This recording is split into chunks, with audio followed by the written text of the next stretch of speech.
안녕하십니까. 존중희 목사입니다. 7월 18일 화요일 매일 성경 묵상입니다. 예레미야 6장 1절에서 15절입니다. 베냐민 자손들아 예루살렘 가운데로부터 피난하라. 두고아에서 나팔을 불고 베낫게렘에서 깃발을 들라. 재앙과 큰 파멸이 북방에서 엿보아오미니라. 아름답고 우아한 시온의 딸을 내가 멸절하리니 목자들이 그 양떼를 몰고 와서 주위에 자기 장막을 치고 각기 그 초소에서 먹이리로다. 너희는 그를 칠 준비를 하라. 일어나라, 우리가 정오에 올라가지 가자. 아하, 아깝다. 날이 기울어 저녁 그늘이 길었구나. 일어나라, 우리가 밤에 올라가서 그 요새들을 헐자하도다. 만군의 여호와께서 이와 같이 말하노라. 너희는 나무를 베어서 예루살렘을 향하여 목책을 만들라. 이는 벌받을 성이라. 그 중에는 오직 포악한 것뿐이니라. 샘이 그물을 솟구쳐 냄같이 그가 그 악을 드러내니 폭력과 탈취가 거기에서 들리며 질병과 살상이 내 앞에서 계속하노니라. 예루살렘아, 너는 훈계를 받으라. 그리하지 아니하면 내 마음이 너를 싫어하고 너를 황폐하게 하여 주민이 없는 땅으로 만들리라. 만군의 여호와께서 이와 같이 말씀하시되 포도를 따듯이 그들이 이스라엘의 남은 자를 말갛게 주우리라. 너는 포도 따는 자처럼 너의 손을 광주리에 자주 놀리라 하시나니 내가 누구에게 말하면 누구에게 경책하여 듣게 할꼬. 보라, 그 기가 할례를 받지 못하였으므로 듣지 못하는도다. 보라, 여호와의 말씀을 그들이 자신들에게 욕으로 여기고 이를 즐겨하지 아니하니 그러므로 여호와의 분노가 내게 가득하여 참기 어렵도다. 그것을 거리에 있는 아이들과 모인 청년들에게 부으리니 남편과 아내와 나이 든 사람과 늙은이가 다 잡히리로다. 내가 그 땅 주민에게 내 손을 펼 것인지 그들의 집과 밭과 아내가 타인의 소유로 이전되리라. 여호와의 말씀이니라. 이는 그들이 가장 작은 자로부터 큰 자까지 다 탐욕을 부리며 선지자로부터 제사장까지 다 거짓을 행함이라. 그들이 내 백성의 상처를 가볍게 여기면서 말하기를 평강하다 하나 평강이 없도다. 그들이 가증한 일을 행할 때에 부끄러워하였느냐? 아니라 조금도 부끄러워하지 않을 뿐 아니라 얼굴도 붉어지지 않았느니라. 그러므로 그들이 엎드러지는 자와 함께 엎드러질 것이라. 내가 그들을 벌하리니 그때 그들이 거꾸로 지리라. 여호와의 말씀이니라. 아멘. 네, 오늘은 할례받지 못한 귀, 할례받지 못한 귀라는 제목으로 묵상 나눔을 갖겠습니다. 계속되는 예레미야의 이 메시지는 한결같죠. 당시 하나님의 택한 백성으로서 모세 때 들여보냈던 그 주신 땅, 아브라함에게 약속했던 그 땅, 그 가나안 땅에 거주하던 백성은 유다였습니다. 남쪽 유다, 그리고 예루살렘. 북이스라엘은 이미 아수르라고 하는 제국의 시대에 아수르에 멸망당해 있기 때문에 하나님만 섬기는 그러한 하나님 나라를 이루어가는 이러한 뜻을 이루고 있던 지역은 남쪽 유다와 그리고 예루살렘이었습니다.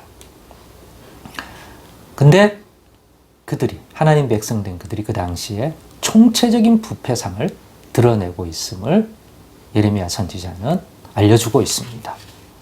그것들을 잘 표현하는 말이 본문에도 쭉 나오는데요. 아이에서부터 노인까지 예외 없이 그렇게 하나님 앞에 진노를 사는 그러한 죄악과 부패상을 보여줍니다. 또 이 백성을 가르치고 이끌어줘야 할 또 하나님의 뜻 안에서 또 하나님의 백성에게 지도력을 행사해야 할 그러한 지도자들 역시 선지자로부터 제사장까지 다 거짓을 행하고 하나님의 참뜻을 전하거나 하나님이 주신 그러한 직분으로서 그들이 행해야 할 마땅한 것들을 행하지 않고 있는 건데, 문제는 그게 얼마나 문제가 되고 하나님의 진노를 사는지 영적으로 전혀 느낌을 가지지 못하고 있다는 것이죠. 자신들이 얼마나 지금 위험한 또 하나님의 심판 아래 있는지를 못 느끼고 평안하다, 평안하다, 평안하다.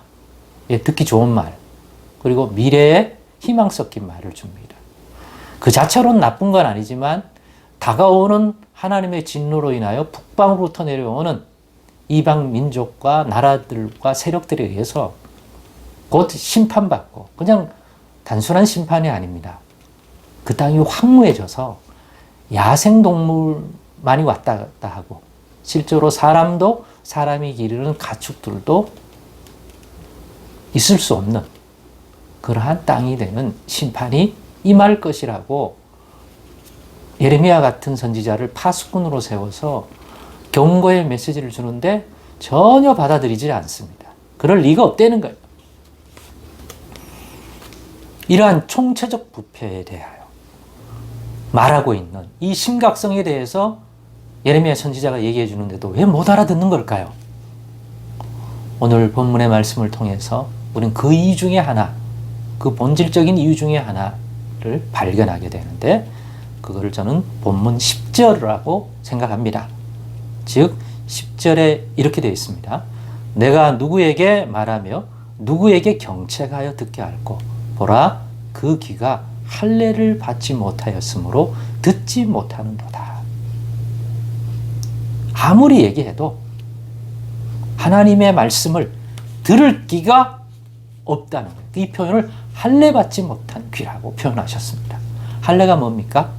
하나님의 백성의 표, 하나님과 언약을 맺은 언약 백성이라고 하는 것을 증명하는, 표하는 그러한 보증으로서의 인침과 같은 그 할례 받은 것을 보면 그 사람이 이스라엘 백성이다, 하나님의 백성이다, 하나님과 언약을 맺은 백성이다.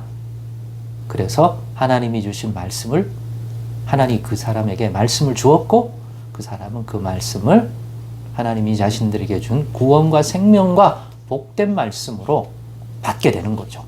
나와는 전혀 상관이 없는 흘러듣는 말이 아니라 바로 할례 받은 너에게 하나님 백성이니까 하나님 백성답게 살라고 주신 그러한 말씀들을 주고 또 그들을 기르시고 돌보시고 복 주시는 그러한 구원 생명의 그러한 양식으로서의 또 말씀을 주기 때문에 그 할례 받은 귀는 다른 사람은 몰라도 할례 받은 귀는 듣죠.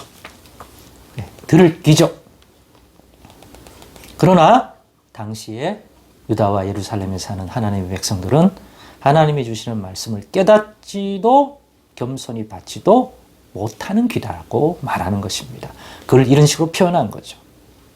즉 하나님이 말씀을 해도 들을 귀가 없어서 듣는 것 같은데 받아가지도 않고 담아두지도 않고 깨닫지도 못하는 것입니다. 그래서 이렇게 얘기합니다. 10절 후반전입니다. 보라, 여호와의 말씀을 그들이 자신들에게 욕으로 여기고 이를 즐겨하지 아니하니 그러므로 여호와의 분노가 내게 가득하여 참기 어렵도다. 그래서 그들이 그 귀가 없기 때문에 여호와의 말씀을 듣고도 자신들에게 복으로 여기고 생명으로 여기지 않고 욕으로 여기고 당시에요. 예. 즐겨하지 않는 거죠. 곧 이 말 심판을 미리 말해서 그 심판에 벌써 지금이라도 돌이킬 수 있는 그러한 자들이 되기를 바라고, 그 말씀이 그들이 그 환난과 그 멸망에서 피할 수 있는 유일한 길로서 주고 계신데 그 생명의 말씀을 즐겨하지 않아요. 욕으로 여기고 오히려. 여기서 저는 그런 생각을 합니다. 이 당시의 백성만 아니라 지금 하나님의 백성으로서, 그리스도인으로서, 교인으로서 우리는 할례 받은 귀를 가지고 있는가? 아니면 내가 듣고 싶은 것을 즐겨 들으려고 하는 육신적인 귀인가? 돌아보면 좋겠다 하는 것이죠. 우리가 만약 할례 받은 그리스도인으로서 하나님 백성된 할례 받은 귀가 있다면 마찬가지일 것이다. 주님의 말씀을 구원과 생명으로 즐겨 들으려고 하고 복된 말씀으로 듣고, 겉으로는 책망과 견책의 말씀이지만 그것들을 주시는 이유가 하나님이 진노하고 견책하는 그러한 하나님 기뻐하지 않은 삶에서 우리를 돌이켜 다시금 하나님이 기뻐 받으실 만한 복된 인생으로 우리를 이끌어 가시려고 주시는 생명의 말씀으로 들을 줄 아는 그런 귀가 있는가? 그렇게 이해하는가? 그렇게 받는가가 중요하다. 그러니 우리 각자 오늘 나의 귀는 할례 받은 귀인지 돌아보는 귀한 묵상의 시간 되기를 원합니다. 기도하겠습니다. 하나님 아버지 감사합니다. 들을 귀를 주시옵소서. 세상을 살다가 보니까 기가 막히고 들을 귀가 없는 할례 받지 못한 귀가 되어버린 건 아닌가 돌아봅니다. 그러니 꼭 들을 귀 있게 해주시고 깨닫는 마음 주셔서 우리에게 주시는 말씀을 기쁨으로 즐거움으로 소망으로 어떤 말씀을 주더라도 결국 합력하여 복이 되게 하시는 그러한 생명의 음성으로 듣게 하여 주시옵소서. 예수님의 이름으로 기도드리옵나이다. 아멘.